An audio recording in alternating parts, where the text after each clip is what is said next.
Hello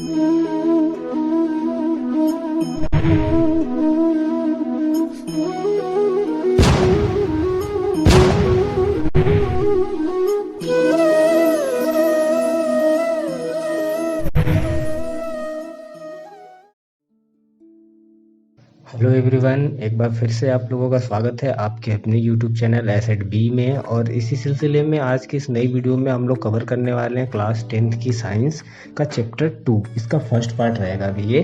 तो इसमें हम लोगों ने देखना है हम लोग को कि एसिड, बेस और साल्ट। यानी एसिड तो सबको पता है एसिड क्या होते हैं, अम्ल। और बेस मिस होता है क्षार, और साल्ट मिस होता है नमक, जो नमकीन टेस्ट होता है। तो इसके बारे में हम लोग देखेंगे कि you have learned in your previous classes that the sour and the bitter tastes of food are due to the acids and bases respectively present in them. If someone in the family is suffering from a problem of acidity after overeating, which of the following would you suggest as a remedy? Lemon juice, vinegar और baking soda solution. तो कहने का मतलब ये है, आपको इसमें ये बताया जा रहा है कि आपने पिछली कक्षाओं में आपने ये स्टडी किया होगा कि भोजन का खट्टा या फिर कड़वा जो स्वाद होता है वो उसमें जो आपके एसिड और बेस अवेलेबल होते हैं उसके कारण होता है। यदि आपके मान लीजिए आपके फैमिली में किसी को ज़्यादा भोजन करने से, ज़्यादा खाना खाने से उसको एसिडिटी हो गई है, तो आप उसको क्या देंगे खाने के लिए? नींबू पानी देंगे, सिरका देंगे, बेकिंग सोडा देंगे, इसका जो है एक्वा फॉर्म देंगे, विलेन देंगे, क्या देंगे? तो उपचार जब आप बताएंगे कि उसको क्या दिया जाना चाहिए, तो आपको इस बात का ध्यान रखना होगा कि भाई जो एसिड होते हैं और जो बेस होते हैं वो एक दूसरे के प्रभाव को क्या करते हैं, ख़त्म कर देते हैं। अगर किसी को एसिडिटी हो गई है तो आप उसको बेस वाली चीज़ें खिलाइए, अगर किसी को बेस ज़्यादा हो गया है तो उसको एसिडिटी वाली, आपके एसिड वाली चीज़ों को खिलाइए। तो ये एक दूसरे के प्रभाव को समाप्त कर देते हैं। ठीक है, तो याद कीजिए कि हमने जो है बिना स्वाद चखे ही कैसे खट्टे और कड़वे पदार्थों की जांच की थी क्लास 9th में। आप जानते ही हैं कि जो अम्लों का स्वाद होता है, जो एसिड का स्वाद होता है वो कैसा होता है, खट्टा होता है। साथ ही साथ इसका एक और प्रॉपर्टीज है कि यह जो नीला लिटमस पेपर होता है उसको रेड कर देता है, जबकि जो बेस होते हैं उनका टेस्ट कैसा होता है, कड़वा होता है। करेले का स्वाद कैसा होता है, कड़वा होता है, यानी उसमें क्या पाया जाता है, उसमें बेस पाया जाता है। उसी तरीके से जो लेमन होता है, लेमन का टेस्ट कैसा होता है, खट्टा होता है, इसलिए उसमें साइट्रिक एसिड पाया जाता है। और यह जो बेस होता है, जिस तरह से जो एसिड है वो नीले लिटमस पेपर को लाल कर देता है, उसी तरीके से जो बेस होता है वह लाल लिटमस पेपर को फिर से नीला कर देता है। आप लोग समझ रहे हैं? कोई आप नीला लिटमस पेपर लीजिए, ठीक है, उसको आप उसमें जो है एसिड मिला दीजिए, एसिड में डुबो दीजिए, तो आप देखेंगे कि पेपर रेड हो गया। फिर उसी को जब आप बेस में मिला देंगे तो वो फिर से नीला हो जाएगा। ठीक है, तो लिटमस जो होता है वो एक प्राकृतिक प्रकार का इंडिकेटर है, सूचक है, जिसकी सहायता से हम लोग ये पता करते हैं कि बेस कितना है, या बेस है या फिर ये एसिड है। इसी प्रकार से अगर हम लोग टर्मरिक की बात करें, हल्दी, तो यह भी एक ऐसा इंडिकेटर्स है। क्या आपने कभी ध्यान दिया कि जो व्हाइट कलर के कपड़े पे सब्जी के दाग धब्बे जब लग जाते हैं, तो जब हम बेस वाला साबुन, जितने साबुन होते हैं सब में बेस होता है, तो जब हम बेस वाला साबुन उस पर घिसते हैं, रगड़ते हैं, तो उसका जो धब्बा होता है जो हल्दी वाला या सब्जी का, वो कैसा हो जाता है, भूरा हो जाता है या फिर लाल कलर का हो जाता है। तो लेकिन कपड़े को और अधिक अगर हम जल से धोएं तो फिर से पीले रंग का हो जाता है। तो एसिड और बेस की जांच के लिए आप सिंथेटिक जो आपके इंडिकेटर्स हैं, जैसे मेथिल ऑरेंज है या फिर फिनोल्फ्थालीन है, इसका भी यूज हम लोग कर सकते हैं। इस चैप्टर में हम लोग एसिड और बेस के रिएक्शंस के बारे में स्टडी करने वाले हैं। साथ ही साथ हमें यह भी जानकारी प्राप्त होगी कि एसिड और बेस कैसे एक दूसरे के प्रभाव को खत्म कर देते हैं। ऐसा कौन सा रिएक्शन होता है उनके बीच में कि वो दोनों एक दूसरे के प्रभाव को खत्म कर देते हैं। साथ ही हमारे डे टू डे लाइफ में जो पाई जाती है चीज़ें, और साथ ही साथ उसमें उपयोग आने वाली बहुत सी ऐसी इंटरेस्टिंग चीज़ें हैं जिसके बारे में हम लोग स्टडी करने वाले हैं। तो इसमें डू यू नो में बताया जा रहा है आपको कि लिटमस जो विलेन होता है, बैंगनी रंग का रंजक होता है, जो थैलोफाइटा समूह के लीचेन नाम के पौधे से निकाला जाता है। अधिकतर इसको इंडिकेटर के रूप में प्रयोग किया जाता है। जो लिटमस विलेन जब ना तो एसिडिक होता है और ना ही बेस वाला होता है, तब यह कैसा होता है, तब यह ब्लू कलर का या फिर ये कह लीजिए कि मैजेंटा या फिर बैंगनी कलर का होता है। बहुत सारे नेचुरल मटेरियल हैं, जैसे कि लाल वाला पत्ता गोभी, हल्दी, हाइड्रेंजिया, पेटूनिया, लिलियाँ, जेरानियम, ऐसे बहुत से फूलों की रंगीन पंखुड़ियों को किसी विलयन में अम्ल एवं क्षार की उपस्थिति को सूचित करते हैं। इनकी सहायता से हम लोग पहचान सकते हैं कि भाई ये जो विलयन है वो क्या है, लिक्विड फॉर्म में वो एसिड है कि बेस है। ठीक है, इन्हें क्या कहते हैं, इन्हें एसिड बेस इंडिकेटर कहते हैं, या कभी कभी हम इसको शॉर्ट में आगे अभी स्टडी करते समय केवल इंडिकेटर के रूप में भी समझेंगे, इंडिकेटर के रूप में लिखा हुआ पाएंगे। तो अब 2.1 में एक एक्टिविटी दी हुई है, understanding the chemical properties of acid and bases, यानी जो केमिकल प्रॉपर्टीज है एसिड के और बेस के उसको हम लोग समझेंगे। तो 2.2.1 इसमें देखिए, एक आपको लेबोरेटरी में एसिड और बेस को देखना है। तो इसमें क्या बताया गया आपको कि एक प्रयोगशाला में आपको HCl यानी हाइड्रोक्लोरिक एसिड और H2SO4 यानी सल्फ्यूरिक एसिड और नाइट्रिक एसिड यानी HNO3, साथ ही साथ acetic acid, sodium hydroxide, calcium hydroxide, potassium hydroxide, magnesium hydroxide, ammonium hydroxide के जो है लिक्विड फॉर्म को, विलयनों को, एक्टिव फॉर्म को हम लोग एकत्र कर लेते हैं, इकट्ठा कर लेते हैं। फिर जितने भी ये विलयन आपने इकट्ठे किए हैं इन सब की एक एक बूंद को वांच ग्लास में बारी बारी से रखिए और उसके जो है सूचकों के इंडिकेटर्स की जांच कीजिए। 2.1 के अनुसार उनके सूचकों की जांच करिए। 2.1 ये देखिए नीचे टेबल बना हुआ है ना, बिलियन का नमूना, यानी इसमें आपको नाम लिखना है किसका बिलियन है। उसके बाद रेड लिटमस जो पेपर है उस लाल लिटमस का बिलियन उसमें, फिर उसके बाद ब्लू वाला, फिर फिनोप्थलीन बिलियन में मिलाएंगे, फिर मेथिन ऑरेंज बिलियन में मिलाएंगे। तो इन सब चीज़ों से हमें बहुत सारी चीज़ें पता चलेंगी, जैसे कि भाई कलर में परिवर्तन के द्वारा जो इंडिकेटर्स होता है वो हमें बताते हैं कि यह बेस है या फिर एसिड है। कुछ ऐसे मटेरियल होते हैं जिनकी गंध एसिडिक होती है या फिर बेस के माध्यम से भी अलग अलग हो जाती है। तो इस तरह के जो इंडिकेटर होते हैं उन्हें ऑल्फैक्टरी इंडिकेटर कहते हैं या फिर इन्हें गंधीय सूचक कहते हैं, क्योंकि इनको गंध से भी पहचाना जा सकता है ना।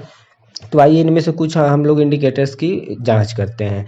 तो 2.2 में देखिए क्या बताया गया आपको, एक बारीक कटी हुई प्याज और साफ कपड़े के टुकड़े को एक प्लास्टिक के थैले में ले लेते हैं, फिर थैले को कस के बांध देते हैं। ठीक है, पूरी रात फ्रिज में रहने देते हैं। अब इस कपड़े के टुकड़े का उपयोग आप अम्ल और क्षार की जांच के लिए किया जा सकता है। इसमें से 2 टुकड़े निकालिए, ठीक है, उनकी गंध की जांच कीजिए कि कैसी महक आ रही इसमें से, और इसे साफ सतह पर रखकर उसमें से एक टुकड़े पर HCl की कुछ बूंदें मिलाइए, गिरा दीजिए, और दूसरे पर NaOH की विलयन की बूंदें कुछ गिरा दीजिए। दोनों टुकड़ों को जल से धोकर उनके गंध की पुनः जांच कीजिए, फिर से उनको सूंघिए।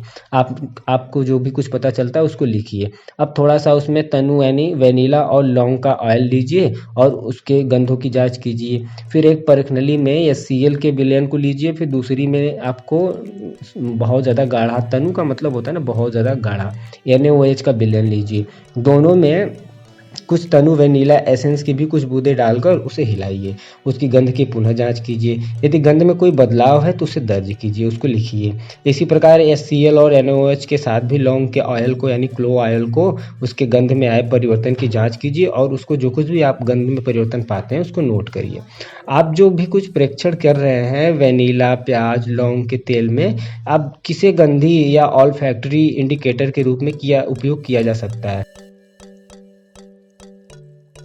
देखिए एसिड और बेस के रासायनिक जो भी प्रॉपर्टीज़ हैं उनको समझने के लिए कुछ और एक्टिविटी दी हुई है आपके नीचे, जैसे 2.1.2 में बताया जा रहा है आपको, how do acids and basis react with metals. Metals के साथ, धातुओं के साथ जो एसिड होते हैं और बेस होते हैं वो कैसे रिएक्ट करते हैं। तो एक्टिविटी 2.3 देखेंगे। क्वेश्चन आपको इसमें बताया गया है कि this activity needs the teacher assistant, teacher की सहायता से ही आप इस एक्टिविटी को कीजिए अन्यथा नुकसानी हो सकती है। Set the apparatus as shown in figure 2.1, पूरे ढांचा को, पूरी यंत्र प्रणाली को कैसे आपको जांच करना है, परखनली, बीकर, बर्नर जो कुछ भी है उसको आप सेटअप करिए जैसा फिगर में बताया गया है। ठीक है, अब उसके बाद एक परखनली लीजिए और 5 ml का आप H2SO4 लीजिए और इसमें जो है जिंक के कुछ टुकड़े जो है डालिए। दानेदार जो जिंक हैं उसके टुकड़ों के सतह पे आप क्या देखते हैं, उसमें से कुछ गैस जो है साबुन के विलयन से जो है प्रवाहित कीजिए। मतलब जो भी गैस निकलती है ना उसको एक साबुन का विलयन बनाइए। आप देख रहे हैं ये फिगर, पहले एक इस तरह से स्टैंड पे इसको लगाया गया है और उसके बाद इसमें से जो कुछ भी गैस आती है वो नीचे कहाँ पर मिल रही है, साबुन के घोल में मिल रही है। किसी भी साबुन को आप यूज कर सकते हैं। फिर इसमें से घोल निकल रही है तो आप देख रहे हैं कुछ बुलबुले के साथ ऊपर कुछ गैस निकल रही है। ये कब पता चलेगी, जब आप जलती हुई मोमबत्ती बुलबुले वाले गैस के पास ले जाएंगे तो आपको पता चलेगा भाई कि जैसे अम्ल, जैसे HCl हो गया, HNO3 हो गया, CH3COOH के साथ यह लगातार अलग अलग प्रेक्षणों के साथ आप इसको दोहराते रहिए। तो आप फिर यह भी नोटिस करिए कि क्या इन HCl, HNO3, CH3, COOH के साथ अलग अलग स्थिति में जो कुछ भी ये सब होता है क्या वो सेम है। तो आप देखिए इस फिगर में क्या दिखाया गया है कि जब मोमबत्ती आप जलती हुई ले जाएंगे तो जो गैस रिलीज हो रही है वहाँ से आपको फट फट की कुछ आवाज़ के साथ हाइड्रोजन गैस जलती हुई समझ में आएगी। जो पटाखे होते हैं उसमें फट फट की जो आवाज़ आती है वो क्या होती है, हाइड्रोजन ही होता है। हाइड्रोजन गैस जब जलता है तो इस तरह से ऐसे होता है। तो ध्यान दीजिए कि जो ऊपर दी गई रिएक्शंस हैं उसमें जो मेटल्स हैं वो एसिड से हाइड्रोजन परमाणुओं का हाइड्रोजन गैस के रूप में डिस्प्लेसमेंट करती हैं, विस्थापन करती हैं, और एक ये नया एलिमेंट बनता है, यौगिक बनता है, जिसे क्या कहते हैं, जिसे साल्ट कहते हैं। हिंदी में इसको लवण कहते हैं, इसको लवण कहते हैं। अम्ल के साथ अगर धातु की अभिक्रिया को अगर हम लोग हिंदी में लिखना चाहें तो कैसे लिखेंगे, एसिड प्लस मेटल क्या बन रहा है, आपका साल्ट बन रहा है, प्लस हाइड्रोजन गैस रिलीज हो रही है।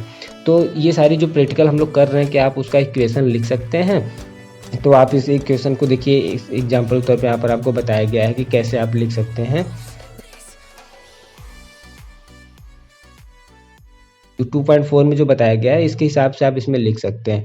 तो मान लीजिए कि अदर है ये एग्जांपल कि एक प्रश्नावली और लीजिए, इसमें जिंक के कुछ टुकड़ों को डालिए, अब 2 ml का जो है सोडियम हाइड्रोक्साइड का घोल भी मिला के उसको गर्म करिए, उसमें मिला दीजिए और गर्म करिए।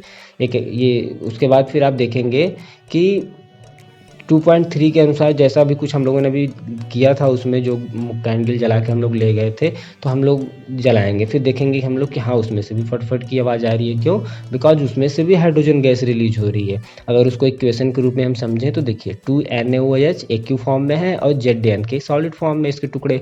जब इसका रिएक्शन कराएंगे हम लोग तो Na2ZnO2 यानी सोडियम जिंकेट बनता है और हाइड्रोजन गैस रिलीज होती है। तो हाइड्रोजन गैस जब भी रिलीज होगी आप कैंडल जलाएंगे तो आप देखेंगे कि फटफट की आवाज़ आ रही है। तो लेकिन ये जो रिएक्शन हम लोग अभी सीख रहे हैं 2.3, 2.4 में, यह सब प्रकार के मेटल के साथ पॉसिबल नहीं है। सब मेटल के साथ ऐसा हो यह ज़रूरी नहीं है। अब हम लोग देखेंगे 2.1.3 में how do metal carbonates and metal hydrocarbonate react with acids, यानी आपके धातु कार्बोनेट और धातु के जो हाइड्रोजन कार्बोनेट होते हैं वो एसिड के साथ कैसे रिएक्शन करते हैं, क्या करते हैं वो।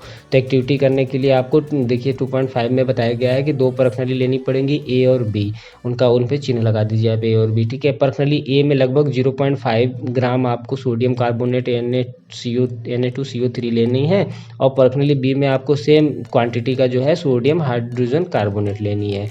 अब दोनों प्रश्नावलियों में लगभग 2 ml का HCl आपको मिला देना है। आपने क्या देखा, आप 2.2 के अनुसार प्रत्येक जो भी चीज़ें हैं उसको आप ध्यान से उसी तरीके से करिए, ठीक है, जैसे 2.2 में दिखाया गया फिगर में। हाँ, और जो भी कुछ आपको निरीक्षण करने के बाद मिलता है उसको आप लिखिए। तो देखिए इस जो भी रिएक्शंस हो रहे हैं उसमें आप देखेंगे कि CO2 गैस जो है रिलीज हो रही है, क्योंकि ये देखिए दूसरा मेटल आ गया, ठीक है, सोडियम कार्बोनेट ले लिया हम लोग। तो चलिए देखिए यहाँ पे इसको इक्वेशन के रूप में देखेंगे। प्रश्नावली ए में तो देखिए Na2CO3 सॉलिड फॉर्म में है, इसमें हम लोग HCl एसिड है, इसका हम लोग रिएक्शन करा रहे हैं। तो क्या बन रहा है, 2NaCl बन रहा है एक्यू फॉर्म में, और H2O भी लिक्विड फॉर्म में मिल रहा है। साथ ही साथ कार्बन डाइऑक्साइड रिलीज हो रही है गैस के रूप में। सेकेंड पर्सनली जो बी वाला है उसमें भी अगर सोडियम हाइड्रोजन कार्बोनेट की बात करें सॉलिड फॉर्म में, फिर HCl उस पर हम लोग जब रिएक्शन कराते हैं तो NaCl बनता है सिंपली, H2O बनता है और CO2 बनता है। तो हम लोग क्या देख रहे हैं कि ज़रूरी नहीं है कि जितने भी मेटल्स के साथ एसिड की हम लोग जो है रिएक्शन कराएंगे तो हाइड्रोजन गैस ही रिलीज होगी और फटफट की आवाज़ ही आएगी, लेकिन कुछ के साथ होता है। अब हम लोग देखेंगे कार्बन डाइऑक्साइड गैस को अगर चूने के पानी के साथ अगर प्रवाहित करें तो क्या होगा। तो देखिए इसका इक्वेशन कुछ इस तरह से हो जाएगा, कैल्शियम हाइड्रोक्साइड यानी चूने का पानी प्लस CO2 जब गैस प्रवाहित करेंगे तो सफ़ेद कलर का आपको प्राप्त होगा। जो कुछ भी मटेरियल सॉलिड फॉर्म में उसको कहते हैं calcium carbonate, plus H2O liquid form में मिलेगा। अगर और भी ज़्यादा मात्रा में हम कार्बन डाइऑक्साइड गैस अगर हम उसमें प्रवाहित करें, फ्लो करें, तो क्या मिलेगा हमें रिएक्शन कराएंगे तो देखिए इसका सेकेंड इक्वेशन है calcium carbonate plus H2O plus CO2 gas. तो क्या बन रहा है, जल में विलयशील यानी घुल जाने वाला AQ के फॉर्म में कैल्शियम हाइड्रोजन कार्बोनेट बन रहा है। तो जो चूना पत्थर होता है, लाइम स्टोन, खड़िया जिसे चाक कहते हैं, या फिर मार्बल की बात कर लीजिए, संगमरमर की जो कैल्शियम कार्बोनेट होता है, ये सब इसी के रूप हैं। जितने भी सभी धातु कार्बोनेट और हाइड्रोजन कार्बोनेट एसिड के साथ अभिक्रिया करते हैं उनके साथ आपका साल्ट भी बनता है, साथ ही साथ कार्बन डाइऑक्साइड बनता है और साथ ही साथ वाटर भी बनता है।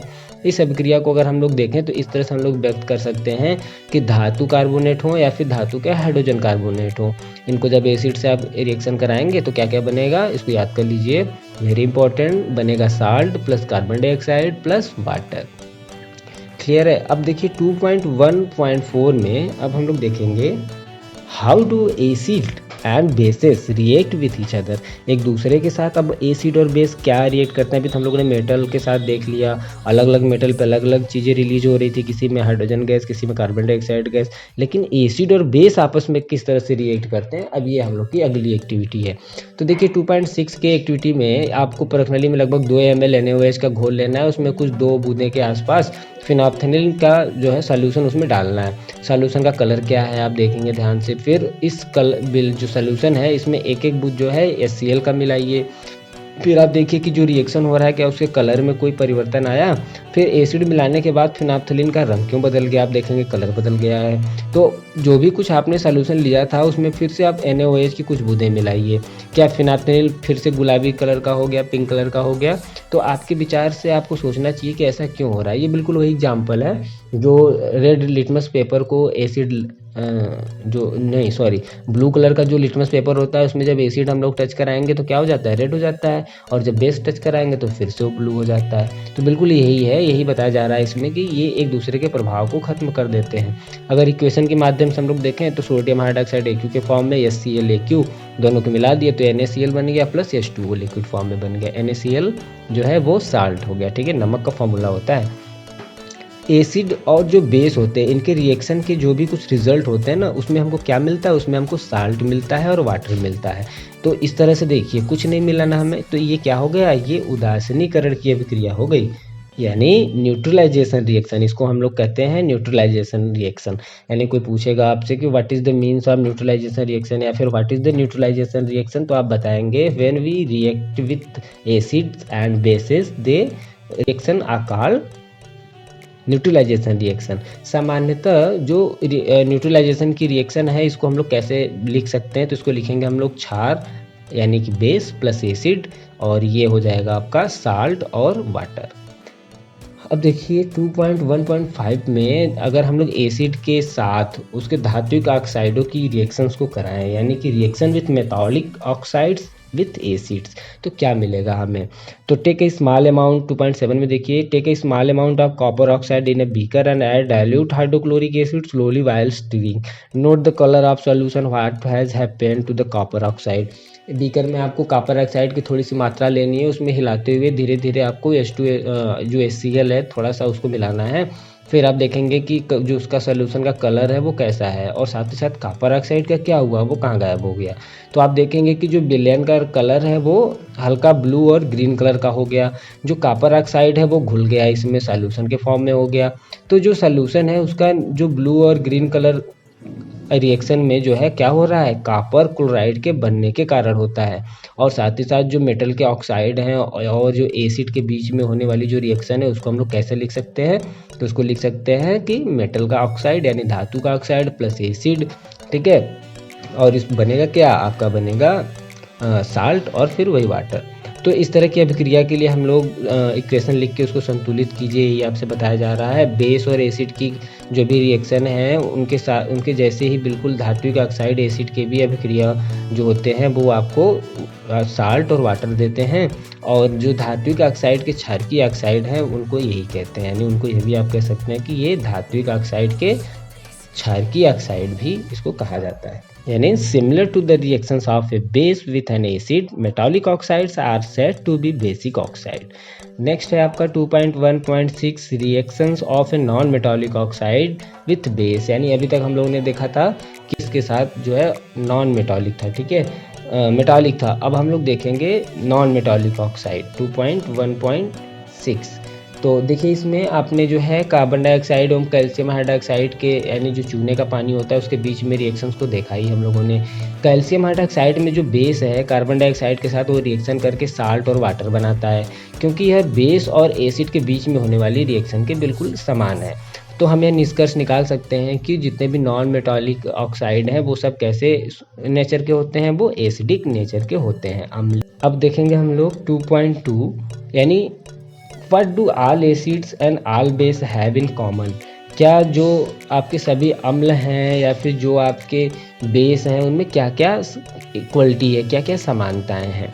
तो इसमें देखिए in section 2.1 we have seen that all acids have similar chemical properties.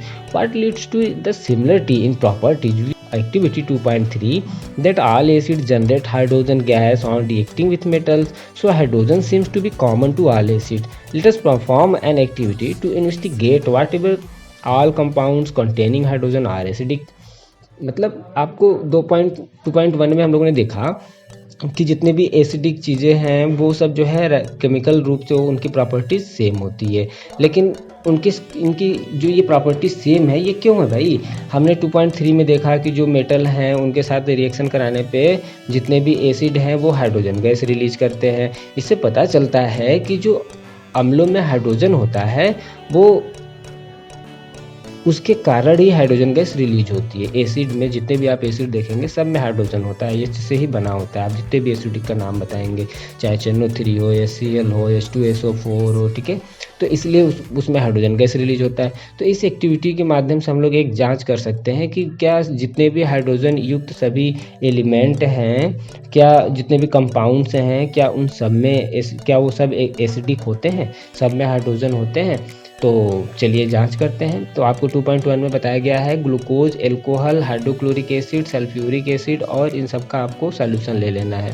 एक कार्क पर जो है 2 कीले लगाकर कार्क को 100 ml के बीकर में रख देना है, ठीक है। फिगर में आप देख सकते हैं 2.3 के अनुसार ही आपको किलो को 6 वोल्ट की एक बैटरी के दोनों टर्मिनलों के साथ एक बल्ब और एक स्विच के माध्यम से जोड़ देना है। अब बीकर में थोड़ा सा HCl डालकर मतलब हाइड्रोक्लोरिक एसिड डालकर इलेक्ट्रिसिटी फ्लो कराइए।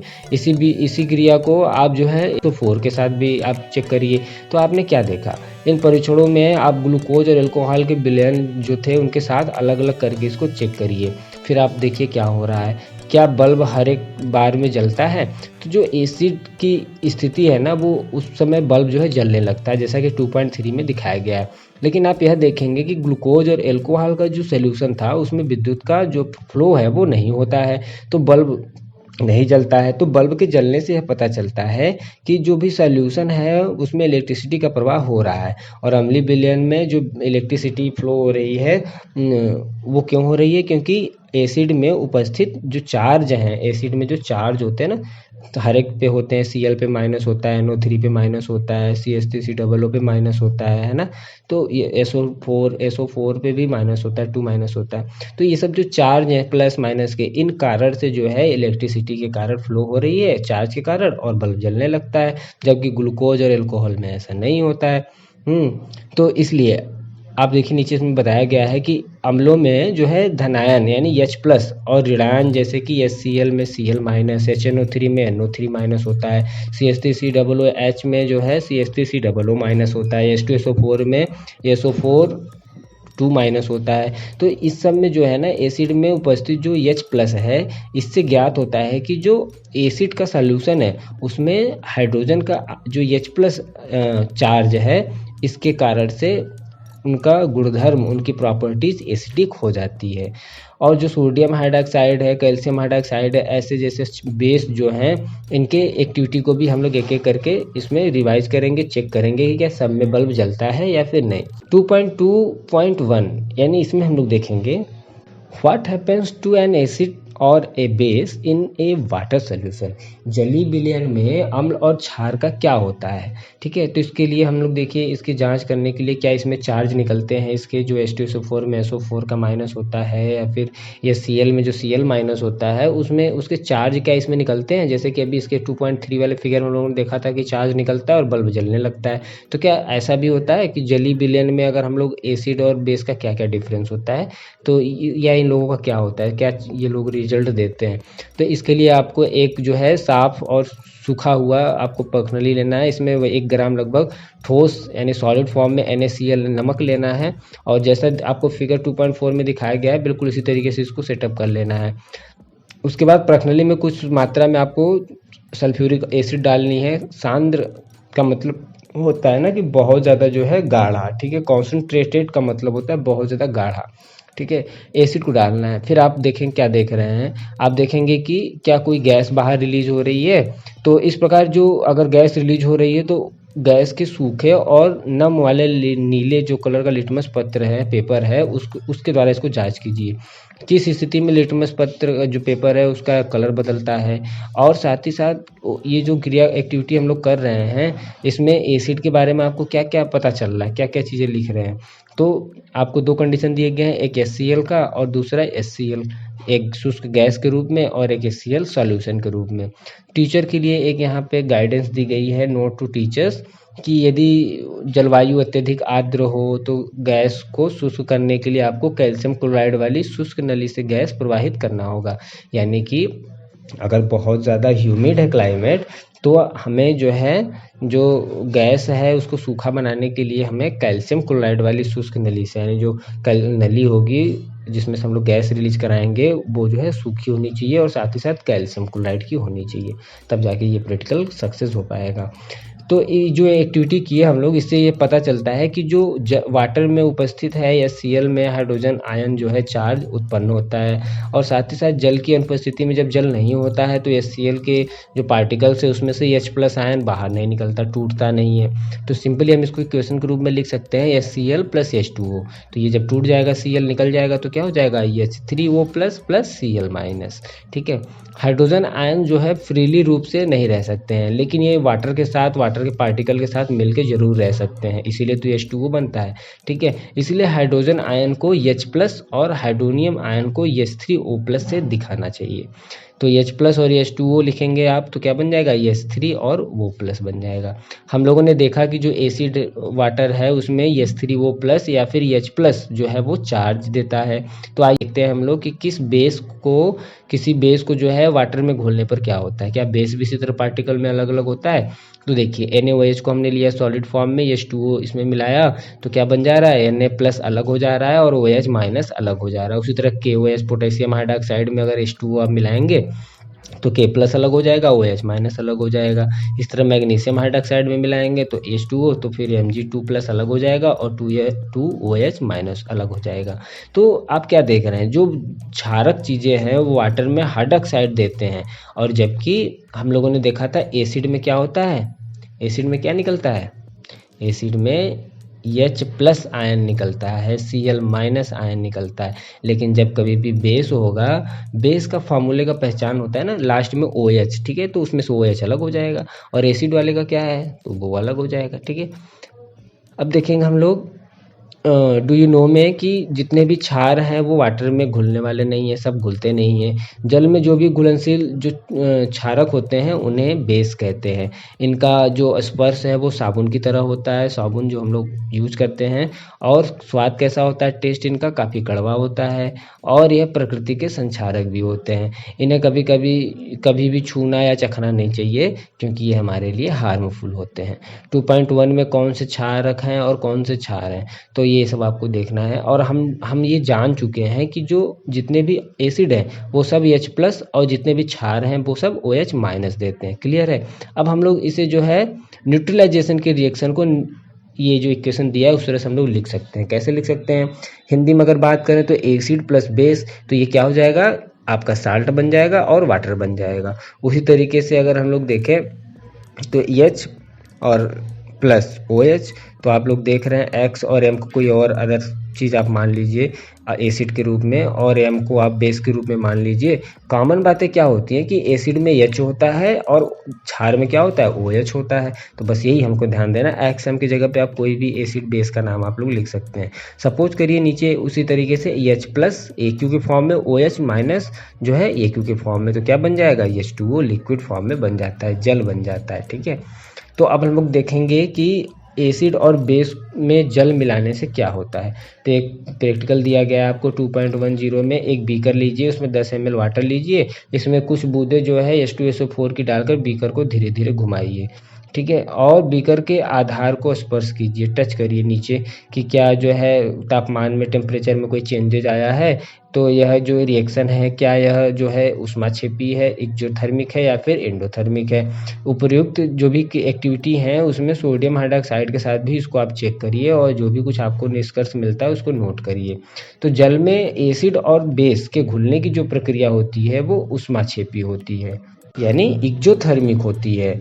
और उसी तरीके से जल में अगर हम लोग नाइट्रिक अम्ल और सल्फ्यूरिक अम्ल को मिलाते समय हमें बहुत ज़्यादा ध्यान रखना पड़ता है और सावधानी रखनी चाहिए। और अम्ल को जो है धीरे धीरे जल के साथ लगातार हिलाते हुए मिलाना चाहिए। जो भी कॉन्सेंट्रेट एसिड होते हैं जल में मिलाने पे उसमें हीट क्रिएट होती है तो वो बाहर आ सकता है, ठीक है। तो इसलिए आप जल भी सकते हैं, तो इसलिए इन सब चीज़ों में सावधानी रखनी चाहिए।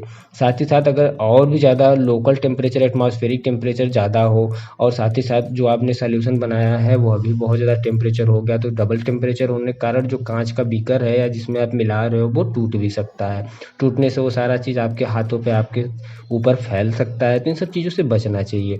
जो भी कॉन्सेंट्रेट H2SO4 सल्फ्यूरिक अम्ल होता है उसका जो कैन डिब्बा होता है या फिर जो सोडियम हाइड्रोक्साइड की बोतलें होती हैं उस पर चेतावनी के चिन्ह भी हमें लिख देने चाहिए। 2.5 में प्रदर्शित है, जैसा कि आप देख सकते हैं।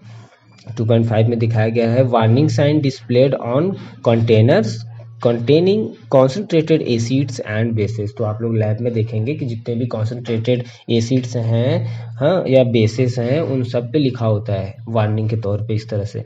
और अगर हम लोग देखें वाटर में एसिड और बेस मिलाने पर जो आयन की कॉन्सेंट्रेशन पावर है H3O+ या OH- इसके प्रति इकाई यानी यूनिट में कमी आ जाती है। इसके प्रति ये जो आपका यूनिट है, जो इसका है आयतन, उसमें जो है कमी आ जाती है। इस प्रक्रिया को क्या कहते हैं? इस प्रक्रिया को डाइल्यूशन कहते हैं। साथ ही साथ जो एसिड और बेस का है उसको क्या बोलेंगे? उसको डाइल्यूटेड बोलेंगे। एसिड बेस को डाइल्यूटेड बोलेंगे और इस पूरे स्टेप को, प्रोसेस को डाइल्यूशन बोलते हैं, ठीक है। तो ये जो H3O+ है और OH- है, ये पर यूनिट इसका जो वैल्यूम है वो क्या होता है? कम हो जाता है। इसके बाद है कि 2.3 में कि हाउ स्ट्रॉन्ग आर एसिड और बेस सॉल्यूशन। तो ये वीडियोस काफ़ी लंबे हो रहे हैं, इसको सेकेंड पार्ट में हम लोग कवर करेंगे। बहुत थोड़ा सा रह गया है, इसमें हम लोग देखेंगे pH मान क्या होता है और कैसे इसको जो है पता लगाया जाता है। तो ठीक है, वीडियो कैसा लगा? अच्छा लगा तो लाइक कीजिए, अपने फ्रेंड के साथ ज़रूर शेयर कीजिए। Thank you.